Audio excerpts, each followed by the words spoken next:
Hi. Hello. Disclaimer, I'm not the smartest. Everything I say here probably totally will be wrong, but I'm just gonna post it and not be afraid to be wrong, even though I'm totally always afraid to be wrong. Let's get started. Feel free to poke holes in this theory in the comments below. It'll give me engagement.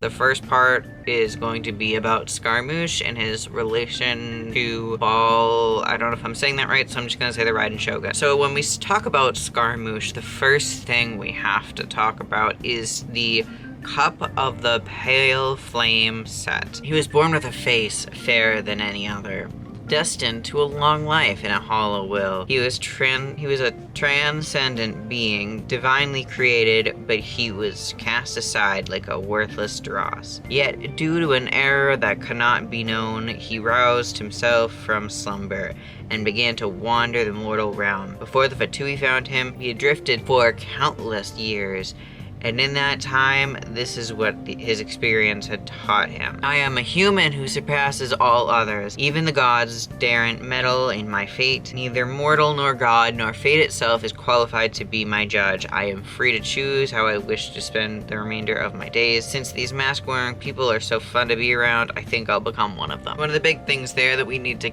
keep in mind is divinely created.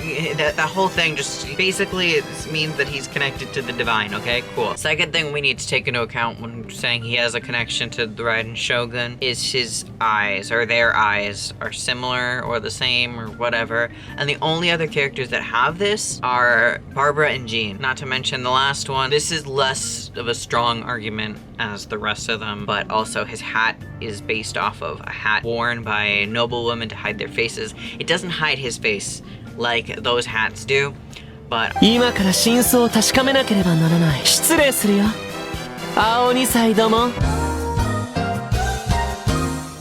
I'm just not seeing it.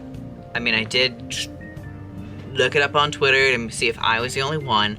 I couldn't find his vision. And I think the only thing I found on Twitter of people finding his vision were someone pointing out like his bag or like a bag of his, saying that it could be in that bag. We're gonna go under the assumption that he may not have a vision, okay? What if he was created by the Raiden Shogun? And this is not unheard of, by the way. First off, Zhongli gave Ageha sight. I know that's not creating life, but we're gonna just... Albedo is a homunculus created by the guy, the Gold. The alchemist called Gold. And there's a whole bunch of other stuff about Albedo. I want to make a video on him. Also, there's literally a huge puppet in Inazuma for a motive. Like, what's more eternal than a homunculus or someone who was created by a god?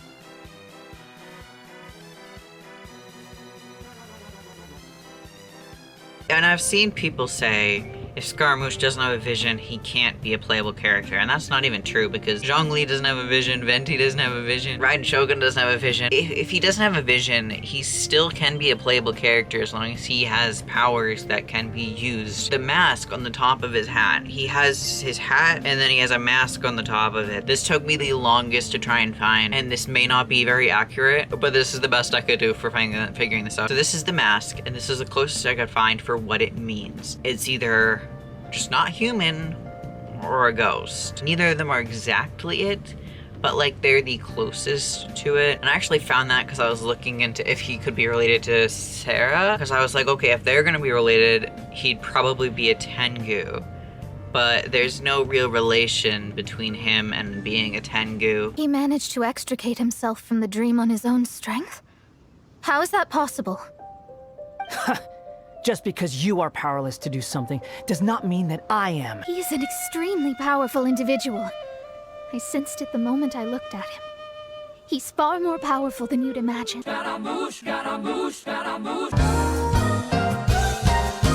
This isn't as much in the theory, these are just some side notes. He has bells on his hat thing, and bells, like many other things in Inazuma, by the way, is I could make a whole video on everything in Inazuma that pertains to the afterlife. Anyways, to the afterlife. But the bells have a meaning where it's like helping communicate between the physical and the spiritual world. They're also like warnings, call to action, and like a symbol of passing.